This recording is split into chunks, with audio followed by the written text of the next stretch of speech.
efectivos. Canal 13 Televisión presenta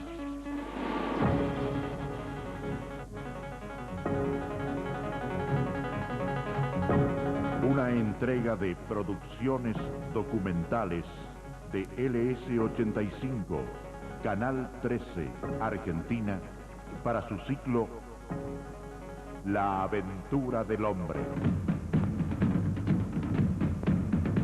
Un programa para analizar en familia, abriendo el diálogo sobre los misterios de la vida y la naturaleza.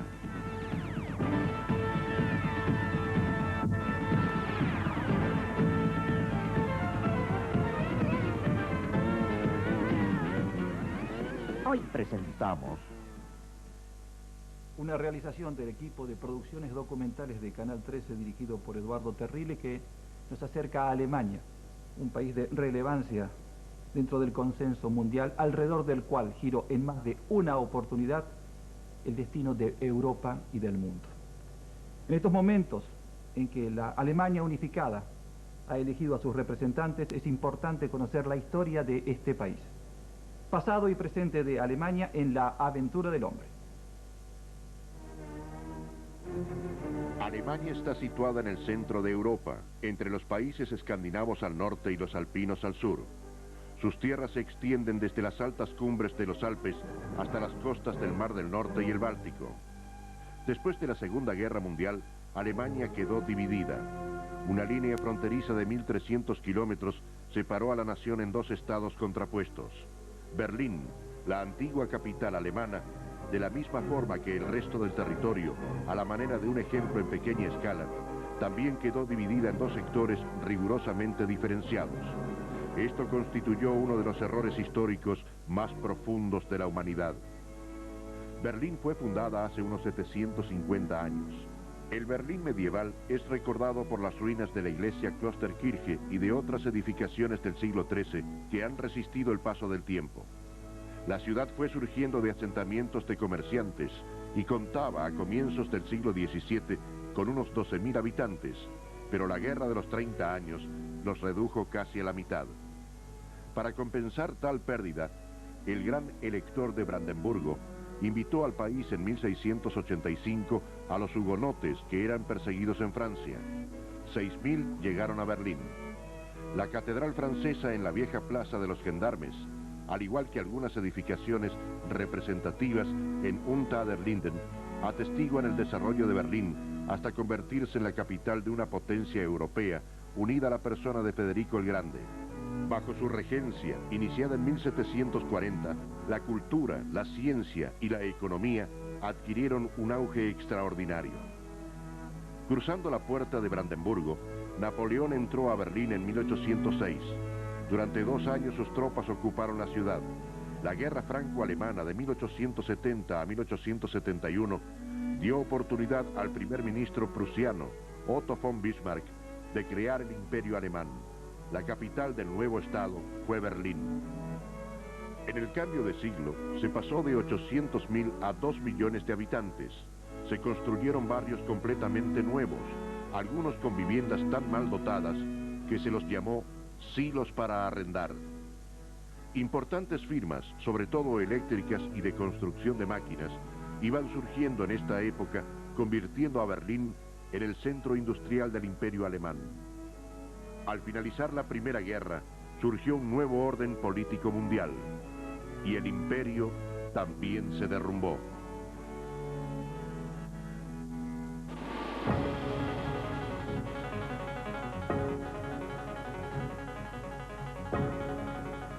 Es una realización de producciones documentales de LS85, Canal 13, Buenos Aires, Argentina.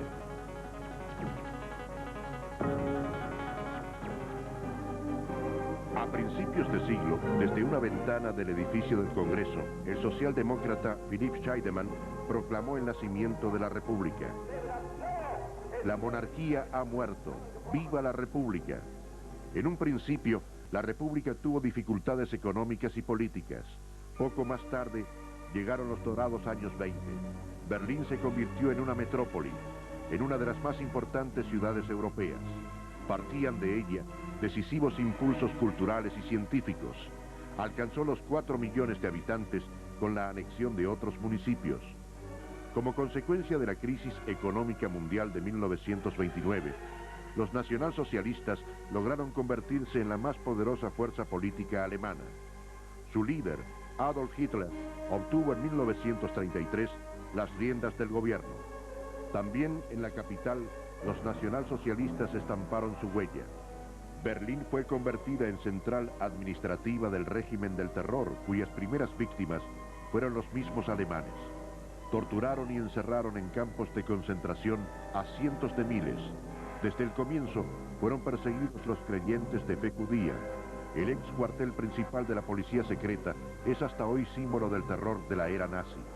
Pero también fue en Berlín donde se cristalizó la resistencia contra la dictadura, el racismo y la guerra. Eran grupos de socialdemócratas y comunistas, de eclesiásticos, intelectuales y estudiantes, y también oficiales. Muchos de ellos pagaron con sus vidas. Al finalizar la guerra desatada por la Alemania nazi, Berlín estaba destruida. En mayo de 1945, 75 millones de metros cúbicos de escombros se encontraban donde antes había barrios residenciales y zonas comerciales. Los aliados acordaron ya en 1944 dividir Alemania después de la guerra en zonas de ocupación. Sin embargo, Berlín, situada en medio de la zona soviética, fue considerada territorio especial, administrado conjuntamente por todas las potencias vencedoras. Cada una recibió parte del territorio de la ciudad o sector para ubicar a sus tropas. Los acuerdos hechos en ese tiempo tuvieron hasta recientemente validez jurídica e importancia política. Poco después de la guerra, se rompió la coalición anti-hitleriana.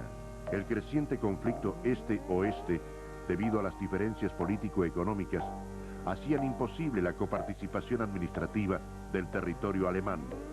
Los soviéticos abandonaron el Consejo Aliado y la comandancia berlinesa, que funcionaba en Berlín Occidental. De esa forma, se iniciaron administraciones alemanas separadas, y la ciudad de Berlín quedó políticamente dividida. Surgían entonces dos Alemanias diametralmente opuestas, separadas por la línea ideológica socialista capitalista propia del siglo XX.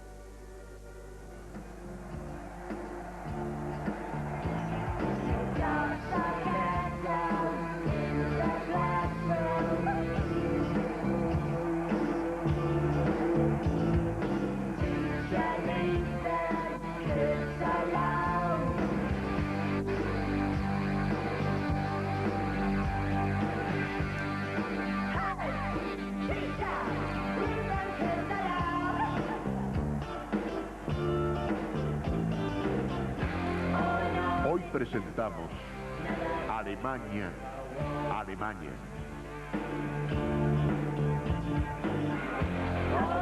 Locución, Ernesto Fritz. Recopilación y relatos, Guillermo Hardwick. Producción ejecutiva, Eduardo Terrile.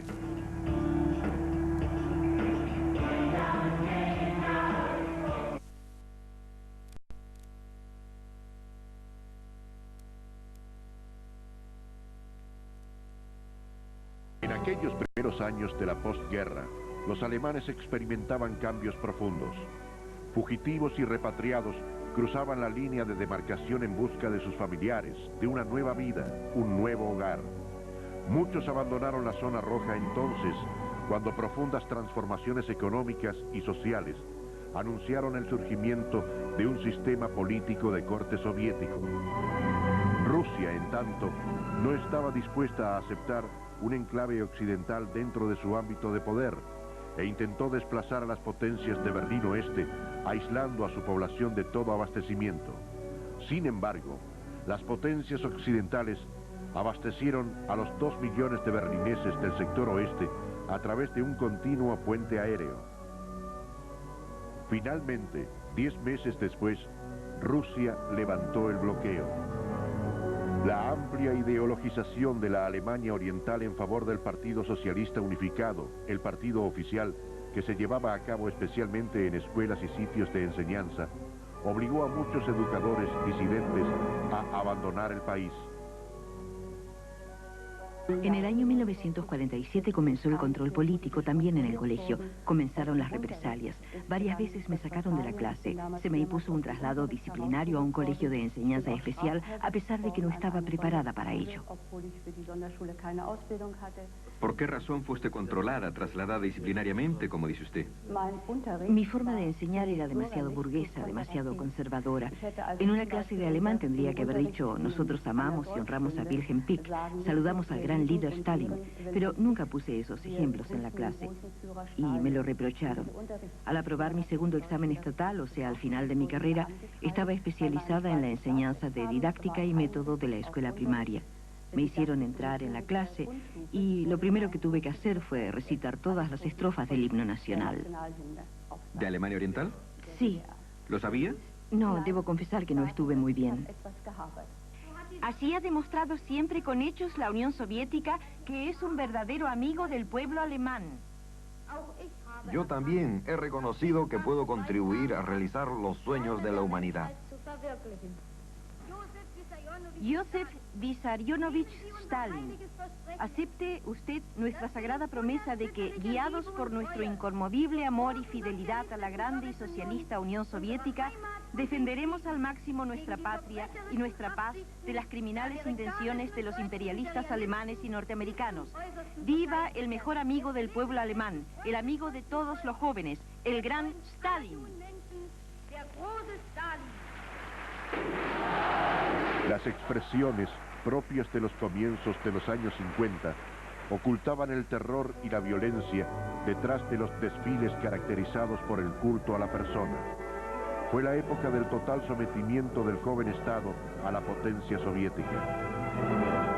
A principios de 1953, cuando aún se exigía la reunificación en las dos Alemanias, comenzó Alemania Oriental a consolidar la antigua línea de demarcación y a establecer una zona prohibida, y se añadieron obstáculos en el tráfico desde y hacia Berlín. Estas medidas causaron intranquilidad e inseguridad entre la población alemana del este con respecto al futuro.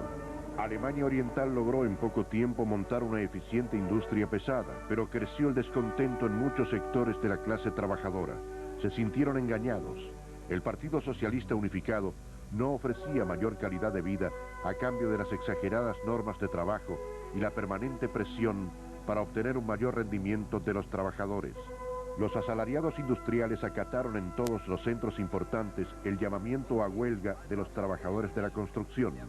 Con la rebelión del 17 de junio de 1953, los ciudadanos de la Alemania Oriental rechazaron ante los ojos del mundo un sistema que jamás de la población germano oriental.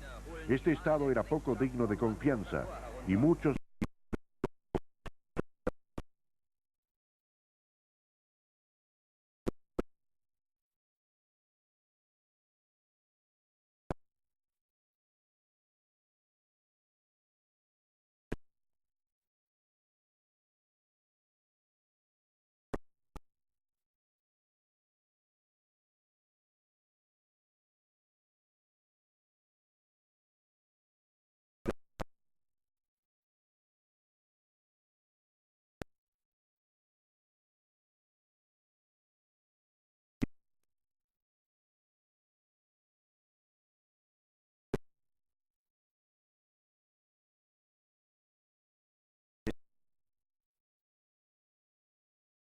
La intervención militar soviética en la rebelión húngara de 1956 puso en evidencia que la jefatura moscovita no estaba dispuesta a romper sus lazos con sus estados satélites.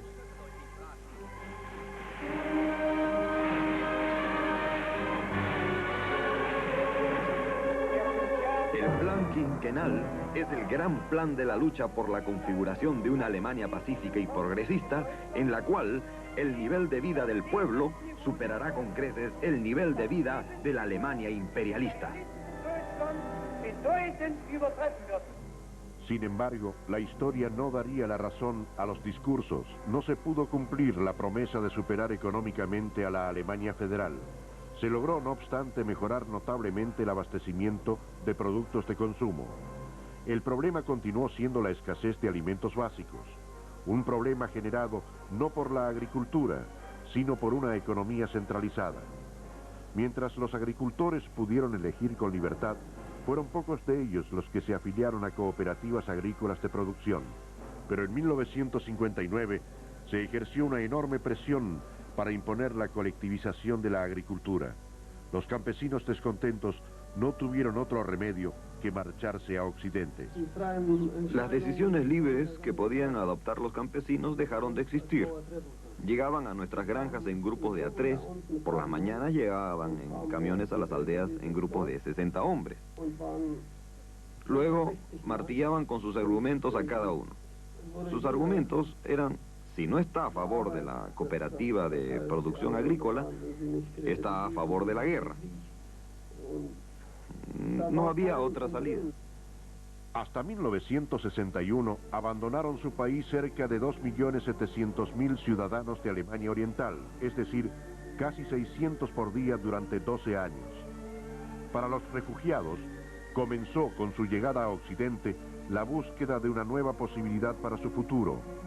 En verano de 1961, el número de fugitivos volvió a alcanzar un nuevo punto culminante. Una nueva crisis económica sacudió a Alemania Oriental y determinó la huida de muchos. La Unión Soviética seguía un rumbo duro, sobre todo en la cuestión de Alemania. Asegurar el propio campo de dominio era la fórmula tácita que determinaban las políticas de los Estados Unidos y la Unión Soviética. El próximo paso fue el aislamiento total de Alemania Oriental con respecto a Occidente. Interpreto su pregunta en el sentido de que hay personas en la Alemania Occidental que desean que nosotros movilicemos a los trabajadores de la construcción en la capital de nuestra República Democrática Alemana para erigir un muro. No tengo conocimiento de semejante intención. Nadie tiene la intención de construir un muro. No obstante, la vigilancia de la línea fronteriza fue rigurosa. La presencia militar enmarcaba la línea divisoria entre ambos sectores de Berlín. Y el 13 de agosto de 1961, en medio de una notoria tensión mundial, la humanidad se enteraba que se había cerrado definitivamente la frontera entre las dos Alemanias.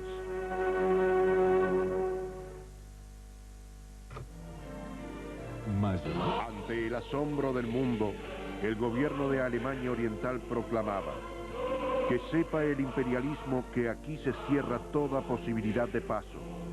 Aquí están los límites de su poder, y de aquí parte su derrota definitiva.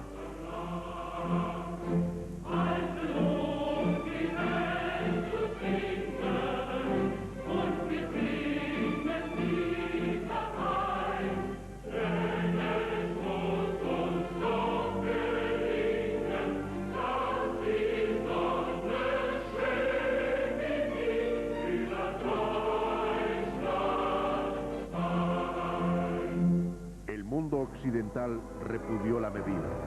El miedo y la desesperación llevó a muchos a huir a través de los alambrados, poniendo a riesgo sus propias vidas bajo los disparos de los centinelas. Pruebas documentadas y conmovedoras describían la violencia ejercida contra los ciudadanos que resolvieron abandonar su país.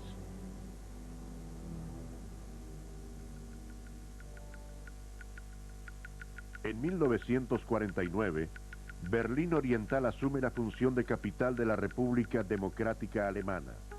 Esto contradice el estatus de toda Berlín, que estableció al final de la guerra que la ciudad no pertenecería a ninguna de las zonas de ocupación. Solo la Unión Soviética aprobó la decisión. Así, Berlín Oriental se convirtió en el centro cultural y político de Alemania del Este, ya que concentraba la quinta parte de todo el potencial científico de su país. Berlín Oriental cuenta con 650.000 empleados, número considerable para una población de 1.300.000 habitantes, muchos de los cuales ocupan edificios anticuados con viviendas mal dotadas, sin baños ni calefacción central.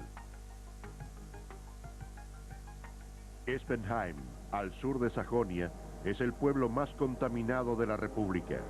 A pesar de la lluvia ácida y las emanaciones tóxicas, aún viven aquí unas 1.600 personas. Hace años, las Naciones Unidas la declararon inhabitable. Matías tiene 2 años. El aire de Espenheim le infectó la piel. Desde que nació es un paciente crónico de la Clínica Universitaria de Leipzig. En la guardería solo pueden ayudarlo con una crema humectante para la picazón. Una mudanza lejos de aquí podría ayudarlo, pero sus padres tienen su puesto de trabajo en la fábrica que le produjo la enfermedad.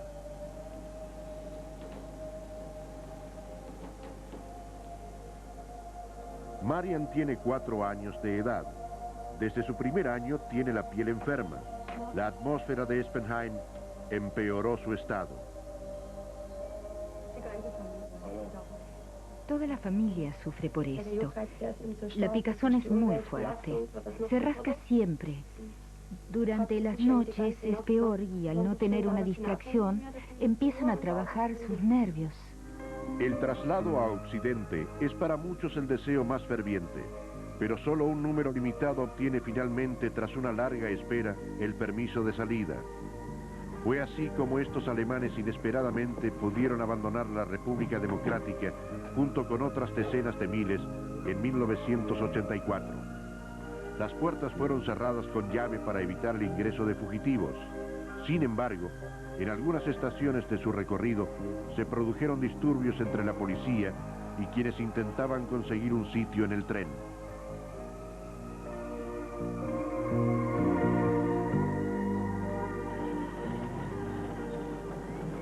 Para esta familia, el temor y la incertidumbre de lo nuevo que les espera del otro lado de la frontera seguramente será desplazado por la confianza que les depara la libertad. La otra cara de la libertad. Un albergue para niños cuyos padres deciden buscar solos el porvenir en Occidente. Algunos pequeños deben pagar muy caro el cambio. Quien es traído aquí tiene una difícil niñez por delante, afirma la doctora Hüttner, directora de la sección bebés. Su lema es, mejor una mala familia que un buen albergue. Pero cuando los padres abandonan a sus hijos, el albergue los debe suplantar. Desde que comenzó el éxodo hacia Occidente, creció el número de niños abandonados. Los casos presentan una patética similitud. Generalmente son los vecinos, alarmados por los llantos, quienes encuentran a los niños abandonados en sus viviendas. La policía los traslada al albergue sin hallar nunca documento alguno. Es el caso de Steff y Martin. Habían quedado solos en un departamento de 2 ambientes. Steff debió ser atendido inmediatamente en un hospital. Martin no habla y se alimenta muy lentamente. Es el que más sufrió por la huida de su madre. Mamá se fue el sábado a las 11:30 de la noche, pero volvió para dejarnos una nota donde dice dónde están todas las cosas y que nos trajo algo.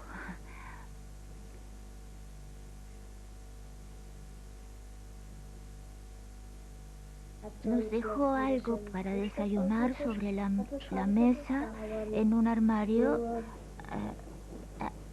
Había 8 masas dulces que nos comimos y mi hermano solo se comió 3 huevos.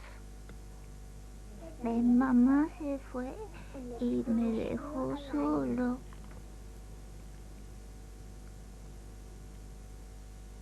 No vendrá nunca más. Algunos fugitivos deciden huir a través del río, burlando la vigilancia costera. No siempre se logra. Los siguientes testimonios dan cuenta del dolor y el terror de ser devueltos al lado oriental. ¿Nos pueden decir cuáles son sus nombres y cuándo nacieron? Ich heiße Lutz Pfefferkorn, geboren 2.4.61 in Oschatz. Und ich heiße Gerd Pfefferkorn, bin in Bergen auf Rügen geboren, am 18.08.1964. Wir sind ja nur legal über der Oder geschwommen. Yo nadé legalmente a través del Oder.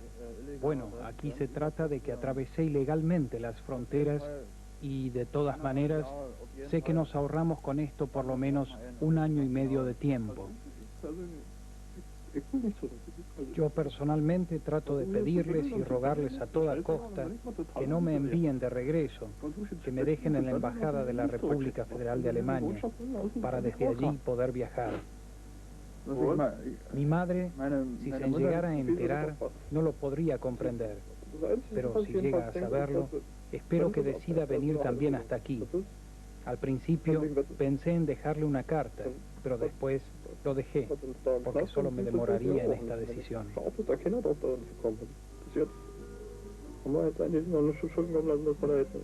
La expresión angustiada, la voz entrecortada son el patético testimonio del miedo humano, capaz de quebrantar la dignidad misma del hombre y plasmarla en el dolor incierto de la súplica.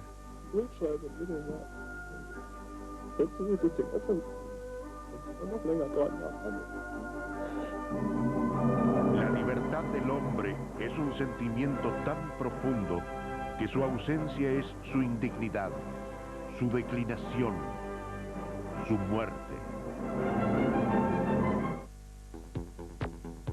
La ciudad más grande de Alemania tiene muchas facetas. En Berlín Occidental viven 2 millones de personas, 250.000 son extranjeros y se trasladan en 650.000 automóviles. Los turistas de Berlín Occidental vienen a recorrer el centro de la ciudad, a hacer compras o aprovechar la oferta cultural. En torno a las fuentes de la Iglesia del Recuerdo se dan cita personas de todo el mundo. Los boulevards son tan animados de noche como de día. La rica variedad de la vida nocturna es una atracción más de la ciudad. Más de 5.000 restaurantes, clubes, cafés y cervecerías son frecuentados no solo por los turistas, sino también por los mismos berlineses. Tradicionalmente en Berlín Occidental domina la industria química, de la construcción de máquinas y vehículos y la eléctrica. En total, 160.000 personas trabajan en la industria. Hoy, Berlín Occidental es una región económica altamente productiva. Su Producto Social Bruto está por encima del de Irlanda o Portugal. La ciudad es parte básica integrada del sistema económico y financiero de la República Federal de Alemania, la que sorprendió a Europa con un verdadero despegue económico que hizo posible la política del gobierno de Adenauer. Su ministro de Economía propició enérgicamente la iniciativa privada de acuerdo con los principios de la economía de mercado. La ayuda de los Estados Unidos dentro del marco del Plan Marshall favoreció, entre otros factores, el logro del llamado milagro económico.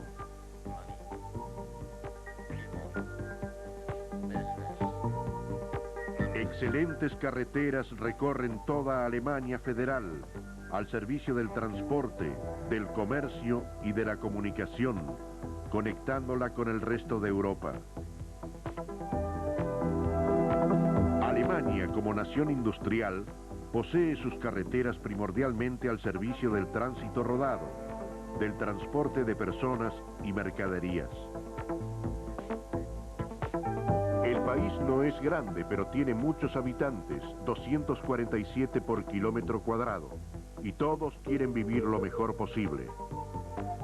De ahí esta concentración industrial y el flujo incesante de vehículos de carga en las carreteras.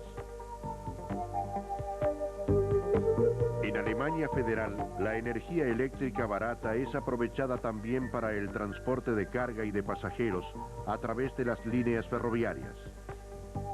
Incluso en los últimos años, se ha implementado una curiosa innovación que los alemanes llaman el tren de la sensatez, y a través del cual se transportan camiones cargados de mercaderías, lo que constituye un considerable ahorro en los insumos de combustible.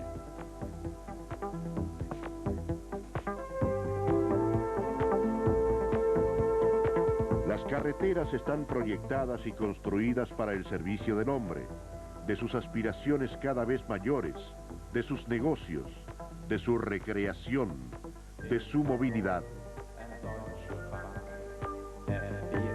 La comunicación es mucho más que el tránsito o el intercambio de mercancías. Es también el intercambio de información, de novedades, de experiencias, de opiniones. La incesante actividad portuaria da una idea clara de los volúmenes de carga transportados a través del puerto de Hamburgo.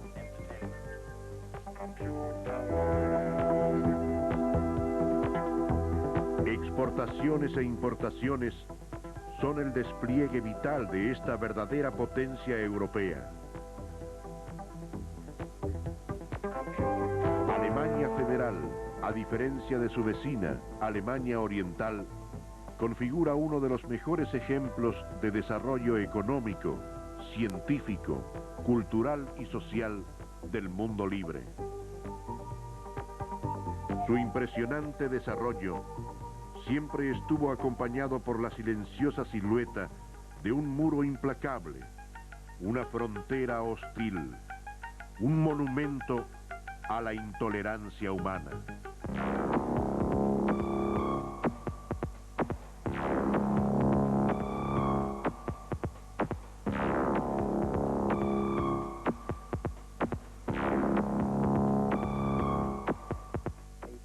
En los inicios de 1989, muy pocos sospecharían los profundos cambios que tendrían lugar en la historia de las dos Alemanias. Pero los acontecimientos se precipitaron inexorablemente. La acción desplegada por el líder Mikhail Gorbachev en favor de la reunificación alemana tuvo un papel preponderante y decisivo en los hechos que poco a poco se irían desencadenando. Su mensaje era firme y alentador.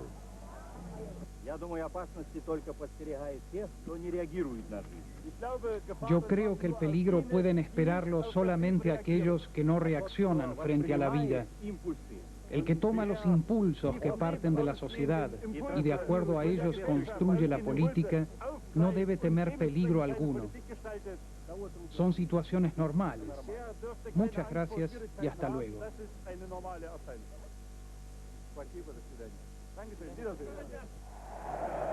Simultáneamente ese mismo año, los partidos políticos se reunían para confrontar estrategias y manifestar sus puntos de vista y sus disidencias respecto de la política del gobierno de Alemania Oriental.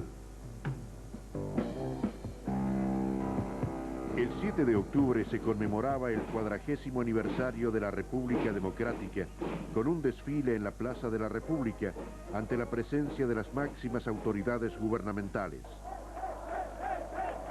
Cerca de allí, en otro sitio, una multitudinaria manifestación se congregaba lentamente en torno a una consigna común. Miles de personas expresaban su descontento contra la dictadura del Partido Socialista Unificado. Rápidamente la gigantesca concentración desbordó los sectores peatonales y los paseos públicos, ocupó las calles e inició una marcha pacífica hacia el Palacio de Gobierno. Las consignas y los cantos eran variados, pero en todo momento se destacaba un sentimiento común, contenido en cada uno de los jóvenes manifestantes que acompañaba la marcha. El justo y transparente deseo de libertad y el repudio absoluto a la opresión y la violencia del Estado. Entre los ecos airosos de la tarde berlinesa oriental, los jóvenes repetían con insistencia: «Gorbachev, ayúdanos! Gorbachev, ayúdanos». En tanto, las fuerzas policiales se mantenían expectantes, pero sin actuar contra las columnas de manifestantes.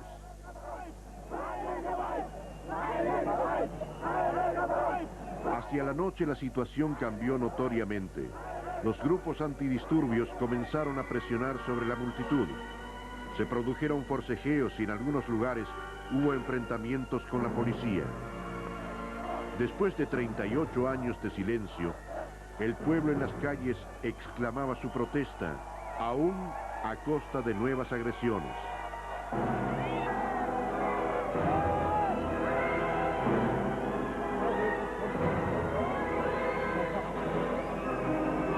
Algunos manifestantes muestran las consecuencias de los disturbios donde actuó la policía local.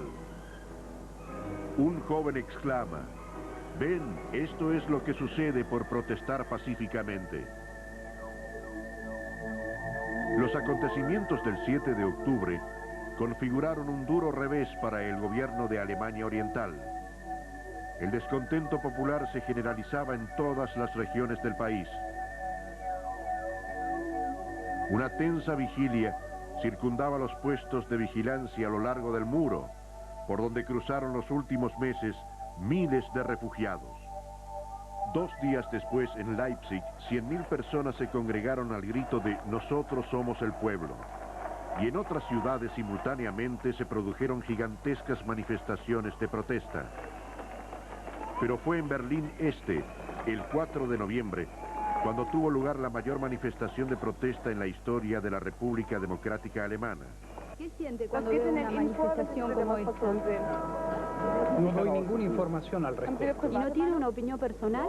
Sí, también la tengo, sí. ¿Y no la quiere decir? No. La policía no actuó, solo observó, y también fueron observados con curiosidad por los manifestantes que evidenciaban no estar atemorizados por su presencia. Incluso hubo lugar como para gastar una broma política.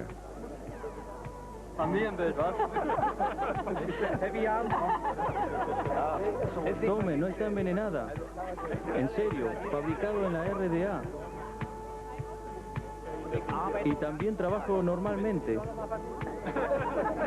¿Y una manzana? RDA. En el amplio escenario berlinés, la multitud colmó todos los sectores. Pacíficamente y en silencio, escuchó los discursos de los principales representantes de los partidos políticos. Seguramente en ese instante, muchos alemanes comenzaban a advertir que la historia estaba cambiando.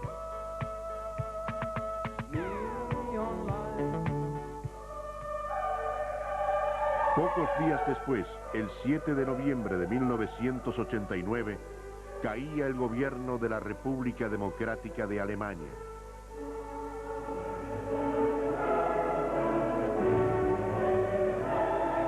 A partir de ese instante, la efervescencia popular se materializó en largas filas frente a los puestos fronterizos entre las dos Alemanias.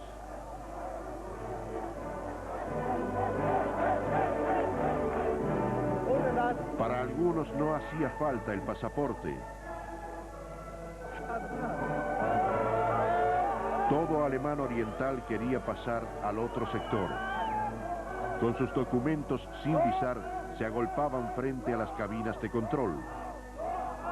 La presión popular aumentaba paulatinamente y el desconcierto dominó a los guardias fronterizos ante tal desborde.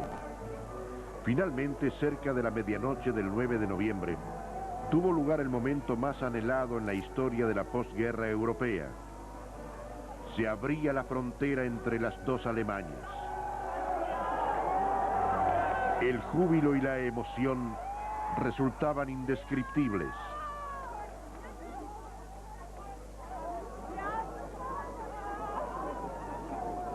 Ante la mirada incierta de los guardias, una única Alemania desfilaba libremente a través del paso fronterizo.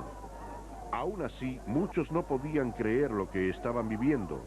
La realidad asomaba pálidamente ante el rigor de un régimen de opresión que, aunque agonizaba, había sometido durante mucho tiempo la voluntad de millones de germano-orientales. No obstante, después de 28 años, caía definitivamente el muro de Berlín. En la puerta de Brandeburgo, el júbilo estallaba por doquier. Miles de personas se daban cita para cruzar libremente, pensando que apenas pocos días antes, hacerlo hubiera significado caer bajo las balas de los centinelas orientales. En otros sitios el muro era despedazado por grupos de manifestantes ansiosos por romper una estructura que los separara durante tantos años de sus compatriotas. Las fuerzas del orden de ambas Alemanias evidenciaban finalmente su alegría.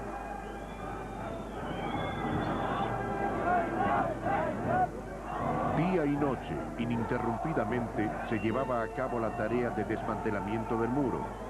Ante bulliciosas multitudes, las grúas quitaban los paneles de cemento para dejar libres otros pasos que faciliten la circulación por la ciudad. Las herramientas neumáticas trabajaban incansablemente contra los duros bloques de hormigón. Muchos paneles fueron destinados a la exportación para museos y coleccionistas. Así, Alemania vendía su historia a cambio de divisas. Y el fervor popular pronto se materializó en el himno, como homenaje a todos aquellos que murieron buscando su libertad.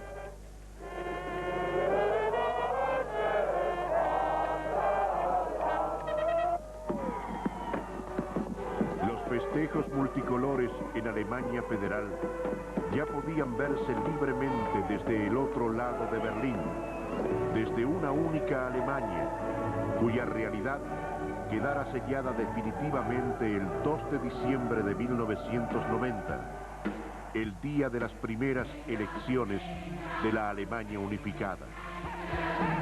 Una realidad que hoy ennoblece a la esencia misma del hombre.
Una realización de Producciones Documentales Artear, Buenos Aires, Argentina.